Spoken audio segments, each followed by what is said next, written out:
ഇപ്പോൾ നമുക്കൊരു mobile phone വാങ്ങിക്കണമെന്ന് വിചാരിക്കാം. ആദ്യമേ നമ്മുടെ മനസ്സിൽ ഇന്ന ബ്രാൻഡിന്റെ ഫോൺ വാങ്ങിക്കാമെന്നുണ്ടാകും. ഒരു സെക്കൻഡ് ഒപ്പീനിയൻ എന്ന നിലയ്ക്ക് നമ്മുടെ ഒരു ക്ലോസ് ഫ്രണ്ടിനെ ഫോണിൽ വിളിച്ചോ മെസ്സേജ് അയച്ചോ നമ്മൾ അഭിപ്രായം ചോദിക്കുന്നു. അപ്പോൾ നമ്മുടെ ഫ്രണ്ട് ആ ബ്രാൻഡ് എടുക്കേണ്ടെന്ന് നമ്മളോട് പറയുന്നു.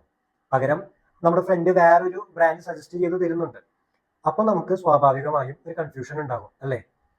അപ്പോൾ നമ്മൾ നേരെ നെറ്റിൽ ഫോണുകളെ കുറിച്ചും ഈ കമ്പാരിസൺ വീഡിയോസ് എല്ലാം തിരയുന്നു. ഇങ്ങനെയൊക്കെ നമ്മൾ ചെയ്ത ശേഷം ഫോൺ എടുത്തു നോക്കിയാൽ അതിലെല്ലായിടത്തും മൊബൈൽ ആഡ്സ് ആയിരിക്കും വരിക. ഇതുപോലത്തെ ആഡ്സ് കണ്ടിട്ട് ആ പ്രോഡക്റ്റ് വാങ്ങിയ ഒരുപാട് പേരെ എനിക്കറിയാം. അപ്പോൾ അവസാനം നമ്മൾ ആദ്യം വിചാരിച്ച ഫോൺ ആയിരിക്കില്ല എടുക്കുക. പകരം നമ്മുടെ ഫ്രണ്ട് പറഞ്ഞതോ അല്ലെങ്കിൽ വേറെ ഏതെങ്കിലും ഒരു ഫോൺ ആയിരിക്കും നമ്മൾ എടുക്കുന്നത്.